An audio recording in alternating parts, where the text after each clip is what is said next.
Well, we are back. We are back, and for this episode, we're going to talk about fatherhood. Yep, part three. I'm keeping it going. Part three, and in this particular one, we're gonna look at blended families. Blended families. So hey, kick back and let's start the show. Come and listen, laugh, and link up on real life topics and subjects that matter to you here on the conversation with Corinthus Austin. All right. Welcome to the conversation. Without the conversation, we can't have the understanding. Well, today we're going to jump into this thing about fatherhood. Yep, part three. But we're going to look at it from the perspective of the blended family. And to help me do that, I've asked a good friend of mine, he's in the blended family, to help me dive into this conversation. So without further ado, Mr. David Watkins. Come on, let's give him a hand clap. How you doing, my brother? How's it going? Oh, man, I'm doing good. I can't complain. Well, I want to complain, but I can't because God's been too good to complain. That's right. So yeah, but I wanted to continue this conversation around fatherhood, particularly blended families. So I want to look at fatherhood in general. Your thoughts, like I said, you have grown children, your thoughts of how you see how fatherhood has changed from 10, 15 years ago. Some of the things that, oh my God, as a dad, you had to really think about compared to today and some of the issues that are involved with fatherhood, because there's different issues from 15 years than today. So come on. Let me hear what you got to say about it. Let me hear what. Well, if we're getting off into, what is the difference, now, say 15 years, later versus, when my kids are much younger. Of course, the dynamics have changed. My kids are, literally in their early to mid 20s now. So, there are a lot of different challenges, in this day and time that we did not have, when they were younger.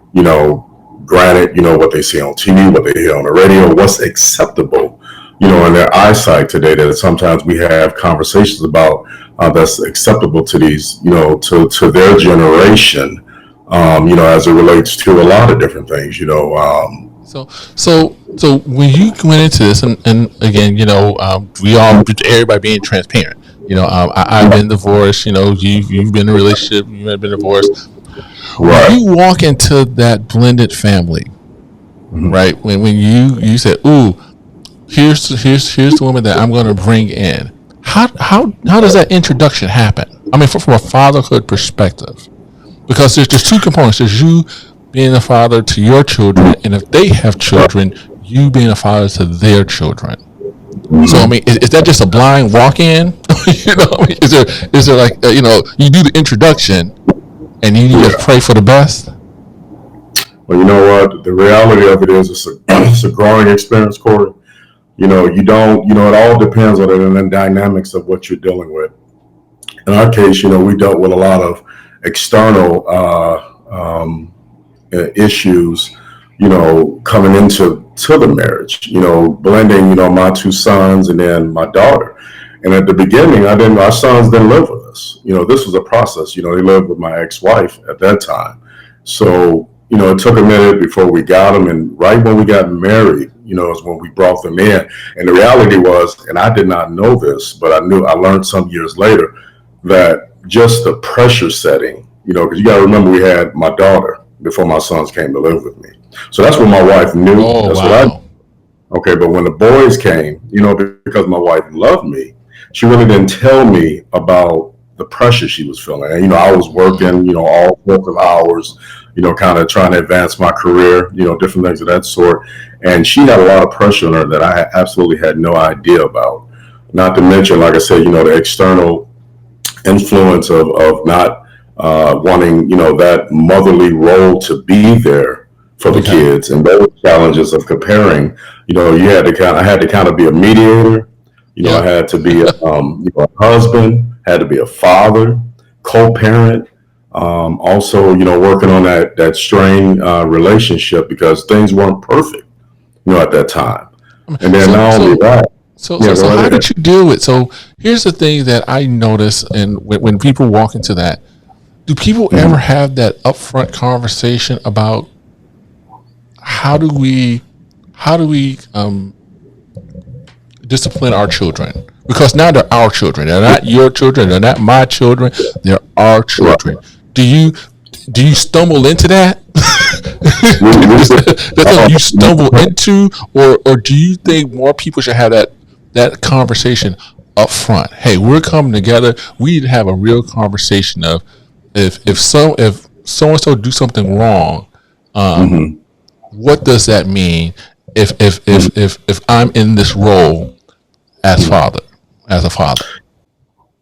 I believe wholeheartedly, and we had to, I had to learn that. Me and my wife both had to learn that again as a growth experience. I do believe you definitely need to have that conversation when you're in a blended family, when they're, the mother, whether it's an ex-wife or it's the mother of your child or it's a father, or ex-husband, father of your child or ex-husband. You need to have that conversation because what will occur is that it can cause a strain, between you and your wife, you and the mom, that are presently, parenting those children. And I can just give you one example. I remember my daughter was young Mm-hmm. and she had did something that was a little bit disrespectful. And I remember tapping her on her backside. I know my wife won't care about me sharing this. So, but I remember my wife's first response was to, tap me. And I looked back at her like, wait, what are you doing? But it was a protective measure, Yeah, yeah. because I mean, that, no, that's we understandable. understand it was a reflex, and Yes. we had to really seriously talk about how we're going to discipline our kids. So the way that we ultimately ended up disciplining our children was, I technically handled the physical discipline with my two boys, and she handled it with my daughter. But when it came to the conversations and Mm-hmm. chastising them and talking, all that was open. That was, open game. We could talk to them, and we had to let them know that we were both on the same page because kids have a tendency to want to, play games. Play A lot games. of Yep. times they One bring in against the the other. external, Mom they against bring in dad. it, Yep. yeah, they run to the external parent, and they start telling them things. The next thing you know, you're dealing with that headache, and you're trying to, douse that fire out. So, a lot of times, just through my growth, my experience is absolutely, I would say, have that discussion because we were forced into that discussion just because we hadn't had it at the beginning. Oh wow. Oh, so Times, do you think it's better to have that conversation, up front? Just put it out there because you know how it is. You're dating, you get to meet the kids, you take the kid, you going through I call right, it the courting ritual, right? right, mhm, And then right, that rubber meets the road where you're like, you know what, we're gonna do this.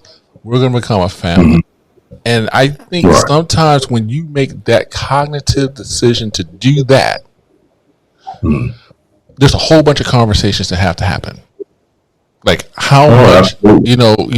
the external parent, um, um, um, discipline, how do we talk to the kids together? I think there's like this whole thing. I think people like forget about. They say I do. Right. No, They yeah. say I do. Kids get in the Mm-hmm. house, something happens. Mm-hmm. Something Right. happens. And, and no, go right ahead, my brother. Oh, okay, yeah. So I was just thinking. Do you think it's better to like during the when you're either contemplating moving to that next level, you start to sort of kind of touch those bases. Before you do the I do. So this way, everybody is on the same page. Going Well, in. Now, some things you're gonna stumble around. That just happens, right? I do, and it all depends on the dynamic of what you're dealing with externally. It deals with the other parents or the mother or the father of that child. It deals with where their head is, where their rationale is. If their rationale isn't on a level that will yield good results and not create strife or drama, then you're cool. You can talk about openly with it. Probably all of the individuals, how discipline will go forth. But if you all are not on the same page, that right there is where, that parent, that's why I said for everybody, there's always a different recipe. In my case, the recipe that we came up with was the fact that we had to say, this is how we're going to discipline our children. Now, talking about it before we get married, I think is probably a great, how can I say, a direction to travel. We didn't do that. And like you say, a lot of times you don't know. So if I can be helpful to somebody and give them a little tidbit of advice, I would say, yes, you do need to have those hard conversations, because you don't want any surprises thinking in the back of your mind, you know what, if he disciplines my child or she disciplines my child, I'm going to be all good with it. Or the other parents or mother or father is going to be good with it, because that's not going to always be the case. And before you know it, you're going to find yourself in a whole lot of, drama. And trust me, no, and that's why, and that's why I want to have the conversation. I want to have the conversation because, like I said, I was doing my statistics, and it's literally in the last 10 years, blended families have jumped 150%. And so you have to think about, wow, if it jumped 150%, that means when 9 times out of 10, you go into a relationship, someone has a child somewhere. One way or the other. And you have to have that conversation. You have to have that conversation. So if you had to give like 3 pieces of advice, let's say you're mentoring a young man, he's dating a young lady, she has a child, he has a child. What would you say to him? Well, the number one thing that I would say is, I could probably even use one of my sons as an example. If he was to, get into a relationship with a young lady that had a child, with another, young man, or had been married before, the number one thing that I would definitely tell him is to make sure that, the relationship between that mother and that father, make sure where that relationship is at. Make sure that, you being mature, you talk with her and say, hey, let's have, is that person in a place or position where they're willing to talk, they're rational. I want to know what, when it comes to me as a father, what my son or even any young man may be getting into. You have to be careful and understand what you're getting into. And at the end of the day, if you're dealing with someone who's dealing with an irrational person, like I said, again, that's going to change the dynamics. And that's really saying, hey, what are you putting yourself on the line to deal with when you get into this relationship? Because blended families, like they all don't always start out the same. And a lot of them don't make it for a lot of different reasons, whether it's external or internal. So the tidbits I would give that young man is to make sure that y'all have an open, transparent conversation around whether it's going to involve exactly what we just talked about earlier, discipline, how we're going to function together, as a couple, and then also with inclusion from that, that other parent. Those are the conversations that you definitely want to have, because you want to make sure going into that relationship that you have all your ducks in a row, if possible. If not, you're going to have to rely on God to work a lot of that stuff out, which may require cutting some things off, or, establishing some form of, where you may be the only parent that's interacting with that other parent until you all can get on the same page. So there's a lot of different things, Corey, that happens, and that's what I would give fair warning, because you want to know what you're getting into at the very beginning. You don't want to jump right into it. So what? So I'm glad you said inclusion, because in a future episode, I'm actually talking to the women, right? I'm talking to the women from a different perspective, but about inclusion. But as a father who is in the blended family, and there is another father, there's another man or male, because the child has a father, has this birth father. Right. How do you feel when it comes to Father's Day? See, because I know it's deep and it's personal. It's deep and personal because you're there, you putting in the work. But do you still think it's fair? I'm just trying to be fair to make sure that that child understands they do have a biological father, and that yes, they may not be part of their life all the time, that they should celebrate them as well. I do. My situation was different. And my marriage. With my Yeah. the situation was definitely different. There wasn't that relationship, there, and I had to actually, grow up with, being that father figure to my daughter, but also looking and witnessing the pain of that other biological parent not being there. Yeah. But what it was, it formed our relationship to the point that, I didn't say, hey, she has to take my last name. I didn't, anything like that on her. I would talk to her, and still to this day, would talk to her about, the love of having love for your father. But that wasn't the dynamic of our situation. Our situation relates to a lot, probably as a lot of people can relate to my situation a little bit, because it was totally different. When it came to I get it. I get it. I was just thinking that because in my first marriage, I had a stepson, right? I thought of him like a son, and it was a challenge. One of the challenges, like you said, you got to always have those conversations. Absolutely. Was that we were doing something, and yes, Father's Day, he gave me presents, but I said, I understand that, but there was a rift in their relationship, the biological father, and I said, all because he doesn't know how to be there. When you get older, you still need to understand that that's your father, and you have other siblings by him, and in order for you to have a full life, and with those siblings, absolutely, you have to mend that relationship. It wasn't I'm just so it wasn't an encouragement, but it was like, hey, I had to take into account, that's reality. That is the same for you have boys, they got a mom, right? And sometimes there's still interaction. Yes, you have your wife, but if something happened to one of your sons, you have to have that interaction. Oh, absolutely. It's no other. But you have to have an understanding wife too, and I think See, I was waiting for that. Yep. Yeah, if you don't have an understanding wife, you gotta have. I mean, because because I have a daughter, and there was times where my daughter had she would have so I have a granddaughter. She would have a party and invite her mom. And said, "Oh, Dad, won't you show up?"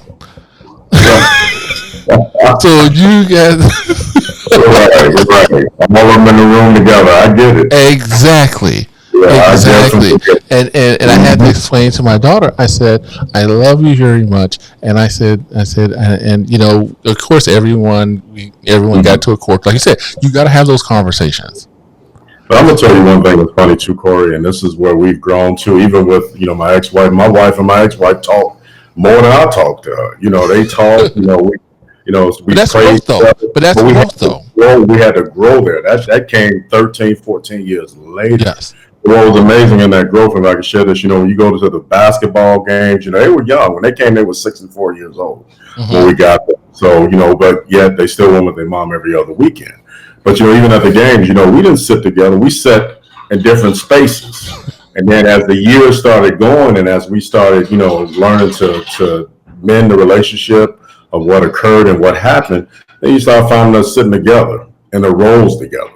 So that's the other part, that if I can help anybody, you want to make sure that, like I said, you have those hard, discussions. You try to, create some form of where you all can have that kind of relationship.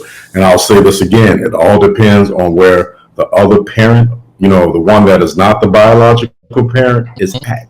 You have to be completely open, ready to compromise, humble yourself.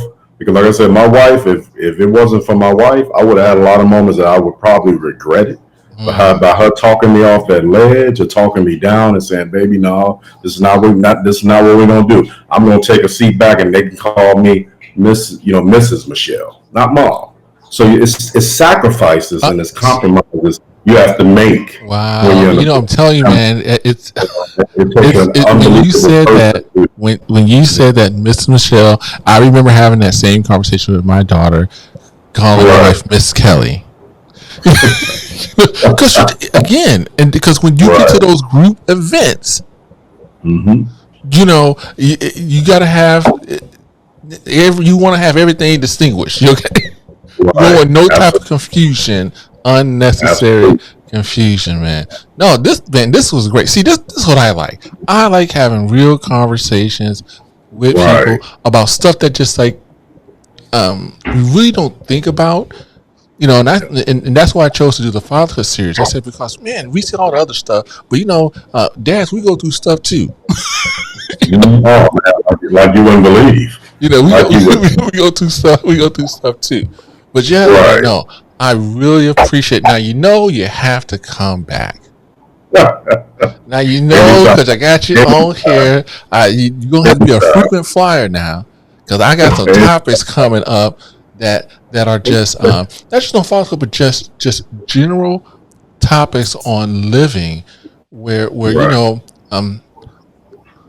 just want a brother who I just have a conversation with, like, hey, have you thought about this?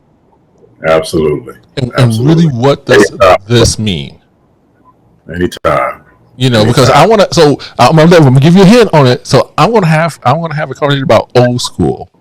All right, and so I'm gonna bring you back. But one of the topics I want to talk about: did you allow?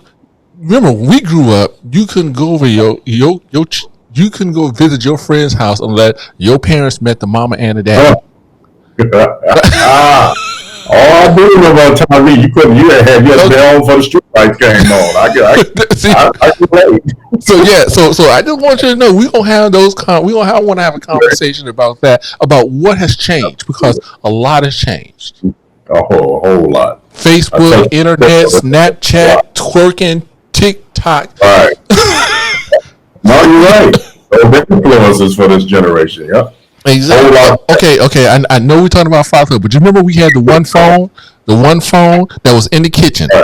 So when you now, if you messed up, you had to hang it back up and then do it again. And then when you sitting there, your mama, daddy, cousin, niece, they looking at you while you talking. Right. Absolutely. So yeah, man, we definitely got to have you back, man. We definitely got to have you back, because, like I said, I got a lot of good conversations that I want to have, and you definitely got to have you as a frequent flyer. All right, absolutely. All right. So everyone, again, thank you. Well, that's a wrap. That's a wrap, guys. So again, without the conversation, we can't have the understanding. Until next time. Thank you for being part of the Conversations with Corinthus Austin, brought to you by CKJ Live. Come back and visit again to share more real-life topics and stories that matter to you. And remember, without the conversation, we can't have the understanding.